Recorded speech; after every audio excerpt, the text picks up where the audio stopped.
Happy birthday to you mommy. তো বুঝতেই পারছেন আজকে আমার সোনালি মমির জন্মদিন।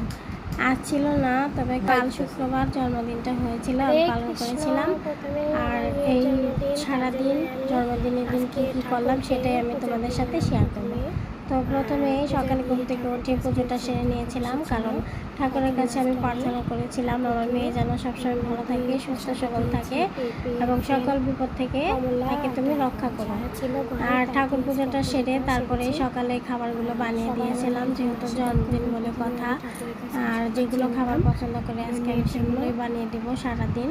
তো প্রথমে আমি বানিয়েছিলাম হচ্ছে একটু পায়েস করেছিলাম, তারপরে হচ্ছে লুচি আর হচ্ছে একটু আলু পটলের রসা করে দিয়েছিলাম।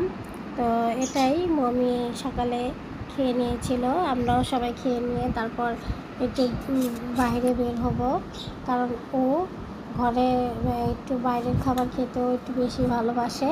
তো প্রথমে বলেছিলাম যে ও যেগুলো পছন্দ করে সেগুলোই আজকে শেয়ার করবো। তো প্রথম হোটেলে গিয়েছিলাম, হোটেলের খাবার খাবে বলেছিল। আর প্রথমত খাবারটা বড় কথা নয়, ওর যেটা পছন্দ আমরা সেটাই করতে চেষ্টা করেছি, যতটুকু পেরেছি ততটুকু। তো একটু কাচ্চি খাবে বলেছিল, তাই একটু কাচ্চি নিয়ে সবাই অল্প অল্প করে খেয়ে তারপর এদিকে দিয়েছিল হচ্ছে বাদাম শরবত। এটা খেতে কিন্তু অনেক মজাই ছিল।